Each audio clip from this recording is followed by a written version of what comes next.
Bien dans mon immeuble, avec Loiselet et Desgremont présente.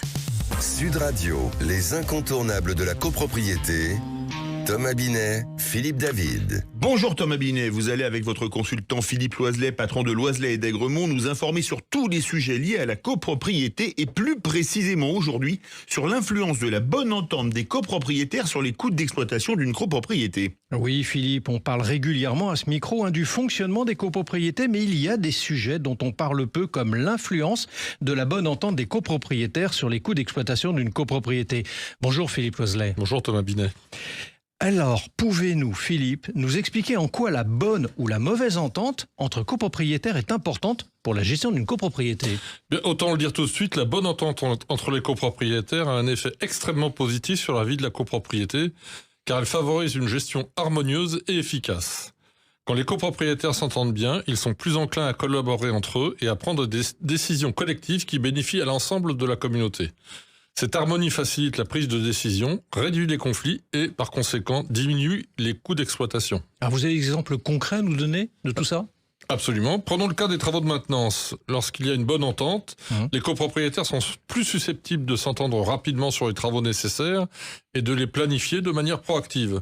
Cela permet d'éviter les réparations d'urgence qui sont souvent beaucoup plus coûteuses. Par exemple, en entretenant régulièrement les toits ou les installations de plomberie, on peut prévenir les dégâts majeurs comme des fuites d'eau importantes qui coûteraient beaucoup plus cher à réparer. Alors qu'en est-il, Philippe, des conflits entre copropriétaires ? Comment la bonne entente peut-elle les minimiser et quels effets cela peut-il avoir sur les coûts ? Les conflits entre copropriétaires peuvent être très coûteux, non seulement en termes d'argent, mais aussi en termes de temps et d'énergie. Une bonne entente permet de résoudre les désaccords rapidement et de manière amiable, sans avoir à recourir à la justice, qui peut entraîner des dépenses importantes. De plus, moins de conflits signifie une atmosphère plus paisible et agréable pour tout le monde, ce qui est un atout non négligeable pour la qualité de vie dans la copropriété.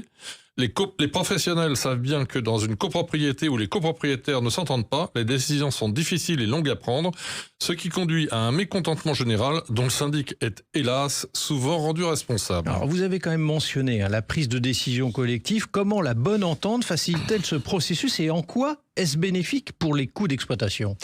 Lorsque les copropriétaires s'entendent bien, ils sont plus disposés à participer activement aux assemblées générales et aux réunions. Cela permet de prendre des décisions plus rapidement et plus efficacement, évitant ainsi des discussions interminables ou des votes très dispersés. Certaines décisions nécessitent des majorités renforcées. Une faible participation aux assemblées et des votes très éparpillés ne facilite pas les prises de décision. Une prise de décision rapide et consensuelle réduit non seulement les coûts administratifs liés à l'organisation de multiples réunions, mais permet aussi de saisir des opportunités financières comme des offres promotionnelles pour des travaux ou des services. Alors pensez-vous que la bonne entente entre les copropriétaires peut également avoir un impact sur la valeur de cette copropriété ? Absolument. Oui. Une copropriété où règne une bonne entente est souvent mieux entretenue et a une ambiance plus conviviale, ce qui est très attractif pour les acheteurs potentiels. Cela peut augmenter la demande pour les locations dans la copropriété, réduire les périodes de vacances et par conséquent stabiliser ou même augmenter la valeur des biens. De plus, une gestion efficace des coûts grâce à la bonne entente peut se traduire par des charges de copropriété plus basses, ce qui est un autre facteur d'attractivité pour les acheteurs et candidats locataires. Alors pour conclure Philippe, quels conseils donneriez-vous aux copropriétaires pour favoriser une meilleure entente au sein de leur copropriété ? Eh bien, je dirais que la communication est la clé. Il est important d'organiser des réunions régulières et de créer des canaux de communication ouverts et transparents. Encourager les échanges d'idées et le respect des opinions de chacun est essentiel.